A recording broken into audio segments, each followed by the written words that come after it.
Ley de perro muerto.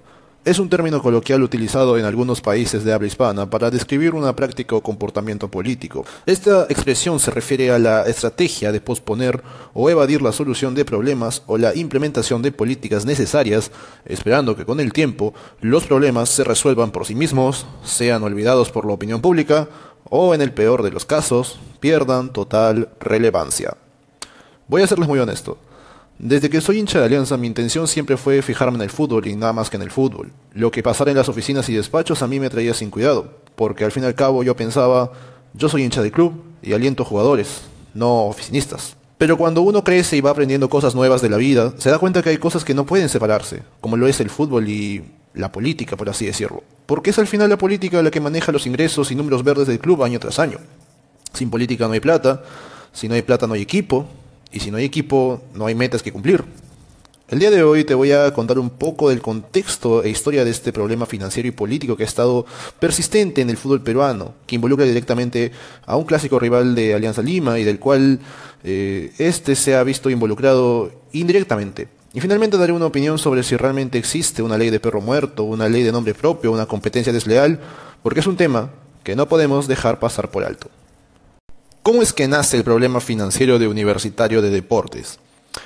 Pues bien, no es tan complicado de saberlo. Les haré un resumen que, si gustan, también lo pueden ver en uno de mis primeros videos que hice hace como 3 años.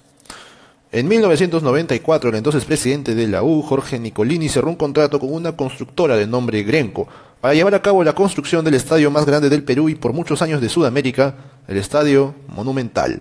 Esto con la intención de tener un estadio moderno y acorde a la grandeza de la U, no como su viejo estadio. Y es así como se llega a un acuerdo con la constructora, en la que Grenco asumiría el total de la inversión del estadio a cambio de la transferencia total de Lolo Fernández, antiguo estadio de la U, y de la venta de los más de 1000 palcos que había en el estadio. Sin embargo, luego de un cambio de presidencia que asumió Alfredo González en 1995, tomó la decisión de modificar el acuerdo ya firmado para un bien mayoritario hacia ambas partes.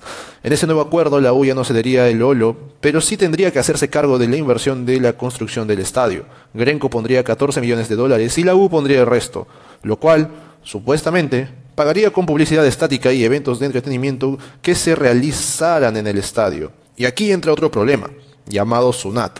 La U desde la presidencia de Nicolini ya venía arrastrando una deuda tributaria de 1.7 millones de soles.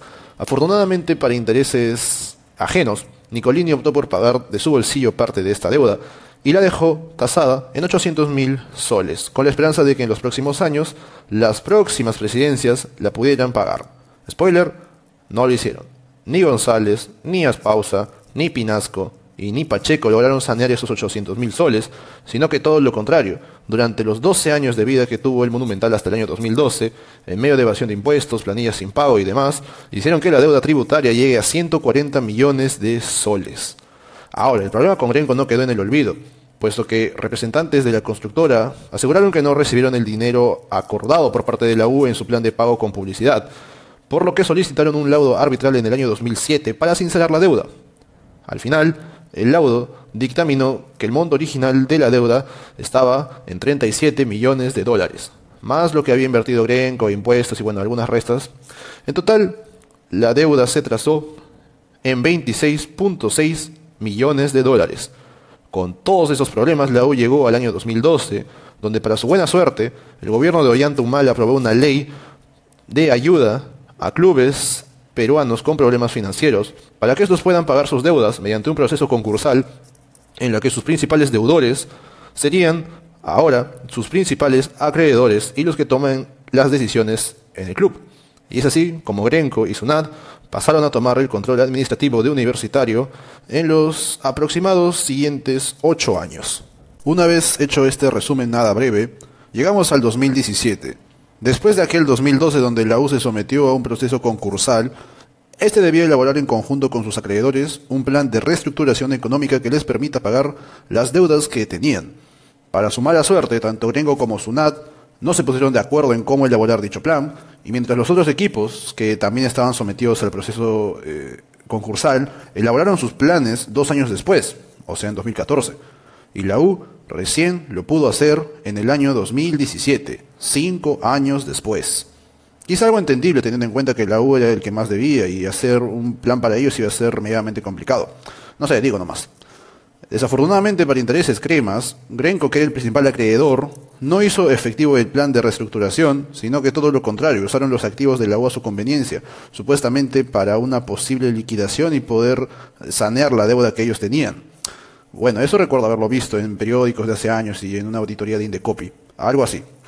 El punto principal es que la deuda no se pagó ni en un 1%, y de la tranquilidad pasaron a la desesperación otra vez.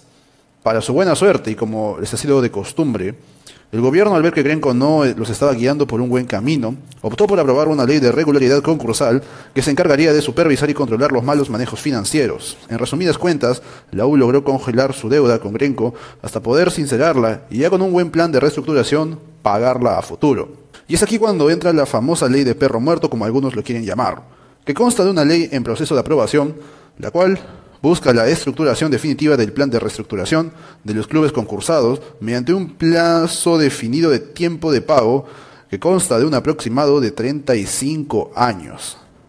Sí, lo has escuchado bien, no lo he exagerado, 35 años.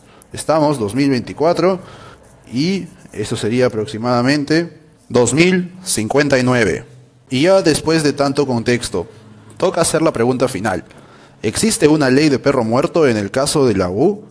Definitivamente no, en un sentido muy figurado. Es claro la postura de Gian Ferrari, su único administrador que algo pagó, y sus demás comechados. La deuda es tan inmensa y posiblemente algo trucada que el plazo viable para poder sanearla es más de 10 años. Necesitan tiempo y no se puede sanearla al porrazo. Ok, eso se entiende perfectamente, se entiende la postura. Pero aquí entra el sentido figurado. ¿Por qué ese club esperó más de 20 años para que el gobierno arregle sus patinadas? Mientras en el país hay empresas y personas que se endeudan y futuramente terminan embargadas de sus activos, precisamente por las deudas que tienen, aquí tenemos a un equipo que siempre necesitó la mano de otros para poder subsistir, lo cual no tiene nada de malo si lo vemos desde un lado general. El club que soy hincha también estuvo en el mismo proceso con Sunat, pero no al nivel de ellos. Es increíble cómo antes del proceso concursal, cuando aún eran manejados por presidente, no pudieron hacer nada para frenar la deuda acumulada de Sunat y Grenco. Sobre todo la primera. Y aquí tengo otra pregunta. ¿Qué les hace pensar que en 35 años todo tipo de deuda se va a sanear? Si cuando volvieron a tener a su gordo matón, la historia no cambió nada.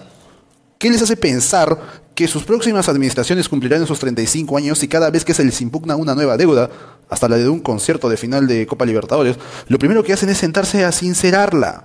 Por último, ¿no se han puesto a pensar que en 35 años, por intereses o hasta inflación, esa deuda no se podría extender un poco más? ¿O se pretenderá sincerarla también? Aquí hay algo muy cierto. No hay una solución inmediata porque esa gente que manejó a ese club del 2000 al 2012 así lo quisieron.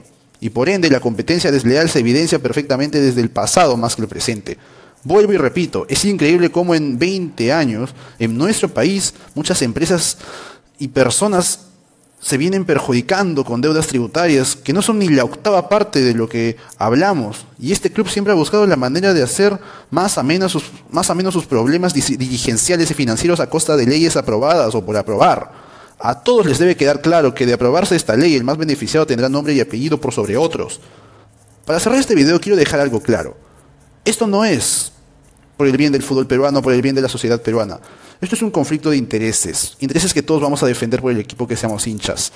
Ya algunos entes reguladores del Estado han manifestado su desacuerdo con esta ley, y solo unos clubes chichi vendidos por 10 soles están respaldando su postura. Al final del día veamos quién tiene la razón. Nosotros no tenemos miedo de que vuelvan a ser el equipo fuerte económicamente de hace años. Si siempre hemos sido capaces de salir de la adversidad, no importa cuántos finales se jueguen, nosotros estamos aquí para quedarnos y para siempre ser una piedra del zapato. Una piedra del zapato que nunca se la van a quitar.